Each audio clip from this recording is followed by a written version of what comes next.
your role and the role of the Joint Terrorism Task Force locally here. Right, okay. Well, the Joint Terrorism Task Force here, I'm the supervisor here of the Joint Terrorism Task Force. And the strength of the Joint Terrorism Task Force, like they are throughout the country, is the fact that we have multiple agencies in our building right down, a couple desks away from me. So from Tucson Police Department, the Pima County Sheriff's Department, Department of Public Safety, Border Patrol, Customs and Border Protection, they're all right there. So it's basically a really good way for information sharing between the FBI and other federal agencies when we have to talk about anything related to terrorism.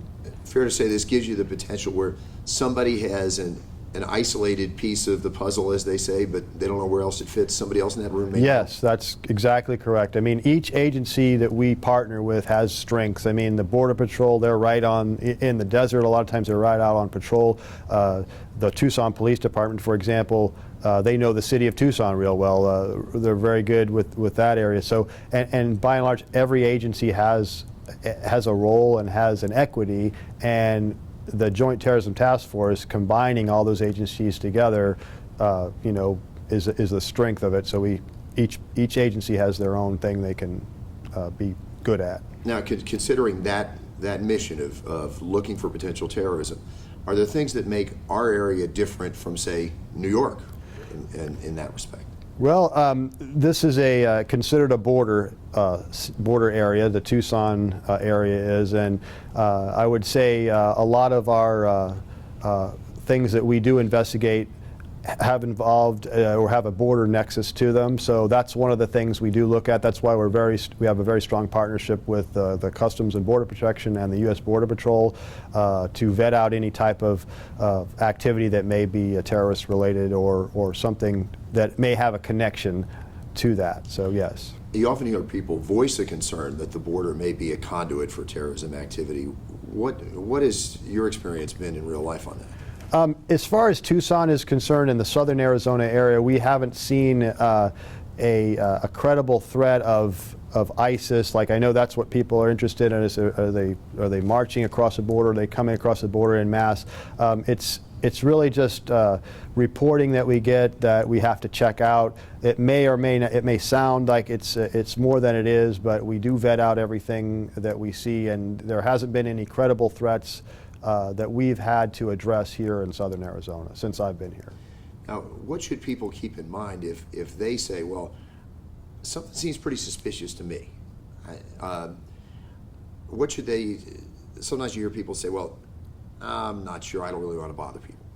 Right. Should they bother you? Well, yes, we always like to be bothered. That's our job. So, we're, and the entire JTTF, we're all public servants. That's what we do.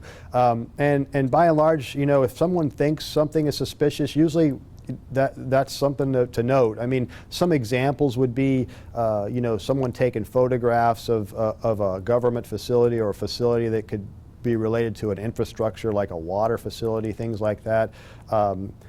Vehicles that don't belong in a neighborhood, perhaps, or maybe someone driving by a facility such as like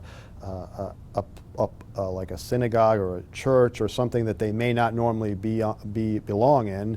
That would be of importance to note. It's like, well, this person doesn't belong there.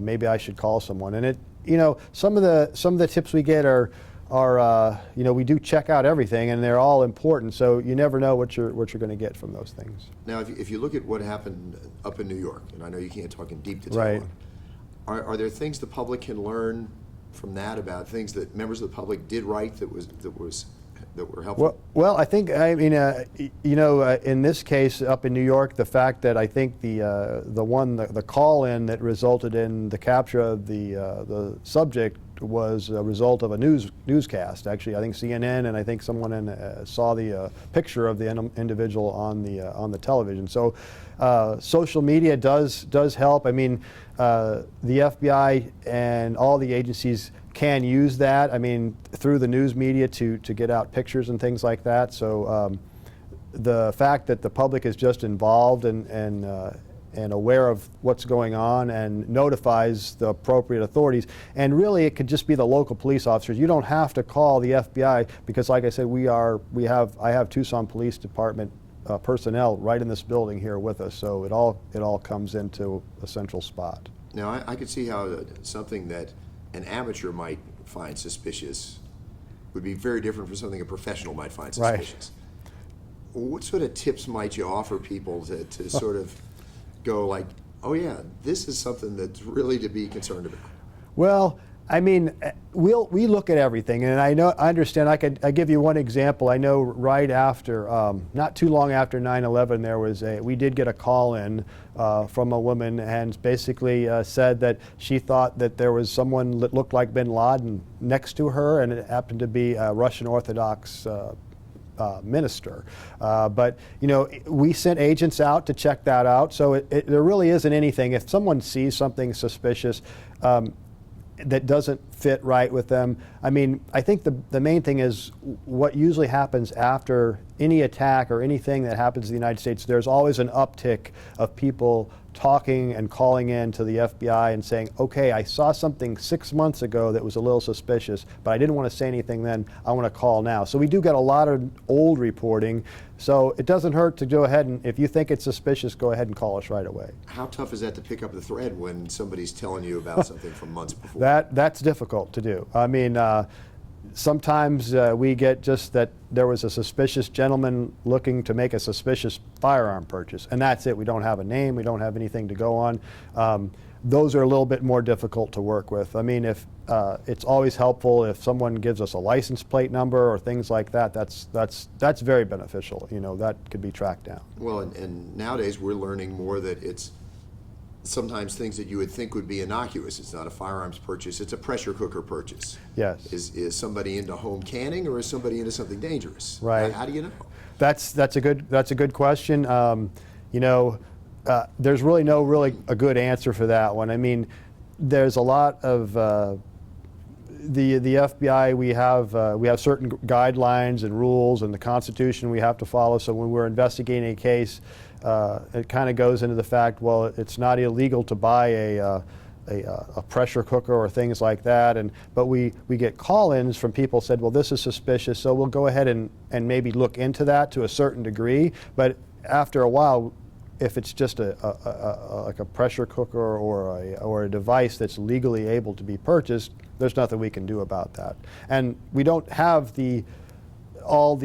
legal, unless there's a legal reason to open an investigation or to perform a more intrusive technique like a surveillance or look at a phone, we really can't go any further than what we do. You got to have a little something else. Yes. What would an example of a something else be? Well, I mean, a something else would be the fact if actually someone saw, witnessed someone saying something like, "Look, I'm online. I've talked to an individual overseas, and I'm getting ready to, and they've told me they're getting ready to go." Actually participate or travel overseas to one of those countries that we're interested in, or to actually participate in an event or something, or do some damage. That obviously is a concern to us. Now, in terms of things the public can maybe do before something bad happens, we were talking about the idea of you walk into a mall. Right. Now, I'm an amateur. Right. How might I spot somebody who, this guy looks like he's about to do something? Is there a way to do that? I don't really know of a perfect way to do that. I know our Director Comey, mentioned he likes these 4 colors, and he's told his family about that. And I don't know if you're familiar with that or not. And I love to tell people about this. There's 4 colors the way you can live. It's red, orange, yellow, and white. If you're living in the white zone, you're basically sitting on a subway platform with headphones, not paying attention to anything. If you're living in a red zone, you're going to fight for your life, and it's either you versus them. Orange is a lot of times what law enforcement is in. We're prepared to go to do something. We're prepared to go on a call, but we're not quite there yet. And the orange and the red are not really sustainable to live that way. You can't stay in those states. So what he has said to live in the yellow zone, which is just be aware of your surroundings, understand that when you go to a place such as a mall, I mean, it doesn't hurt to at least know, like in the movie theaters these days, they're saying, hey, look where your exits are. If you notice anything suspicious, talk to an employee at the theater. Same thing would go for the FBI telling someone when they're out and about in a public area. Just be aware that things can happen, but don't expect things to happen unnecessarily. You still want to live your life. You still want to be, happy to be in the United States. It's not by and large, we live in a great country, and the men and the women that are working on the JTTFs are always there to investigate anything that's going on, but you don't want to have yourself in such a heat up state that you can't enjoy yourself. And if something does happen, stay alert, get some distance too? Yes, obviously. I mean, that's one of the things that there's a lot of training that we provide the local police departments now, and it's kind of a partnership. It's active shooter type training situations where we tell people how to that are law enforcement what we're going to do. The situation for the public for the most part is, yes, there's a lot of different things, but if you see or hear something that looks suspicious, I mean, it just depends on your surroundings. I mean, if you have a way to get out, to get to some cover, to call 911, I mean, that's what you want to do. Now, and part of what you're doing also is building bridges to communities that can let you know when something bad is building. Yes, we always do that. We do have a lot of outreach to the communities in town here, and to throughout the state. That's always been one of the things that the FBI and a lot of agencies like to do, is go out and and it's usually at a higher level, but we'll go out and talk to the different the communities here in the town and in the state too. So we're talking like Muslim community, yes, other communities like that? Yes. Have folks been pretty receptive generally on that? Yeah, they have been receptive. I mean, I don't think there's been one time when our upper level management hasn't gone out to, say, a Somali community or a community up in Phoenix to talk about, this is what the FBI does and this is what we do. And they're always very receptive about that too, because they don't want to have undue, someone looking at that community in a bad light because of a few individuals or something like that. So yes. Should people be mindful of not being so quick to declare, well, I just don't like the way this guy looks? Or is there something to that? Well, I mean, there's only so much that like I said, we look at if you think something suspicious, call it in. We'll take a look at it. If it's just the matter of the fact is like, well, this guy looks suspicious, there's not a lot we can do with that. I mean, there's if we don't have a name or we don't have any other information that we can go on that says, well, okay, what made that suspicious? I mean, we'll obviously talk to whoever called in the complaint and listen to what they said and listen to the circumstances and how it was worded. But fair to say, you're hoping to avoid these situations where people thought, yeah, I thought that was a little strange, but nah, I just let it go. Yeah, I really can't say for sure on that. That's a good question. It's really up to the individual. I mean, like I said, we're the JTTF's working 24 hours, 7 days a week. We always have someone on duty to talk to. If you want to call our tip line or call the www.tips.fbi.gov or use that, we'll always take a look at those things. I mean, you kind of addressed this a little bit earlier, but I mean, just the attitude people should have. I mean, cautious but not so panicky you just ruin your life. Right.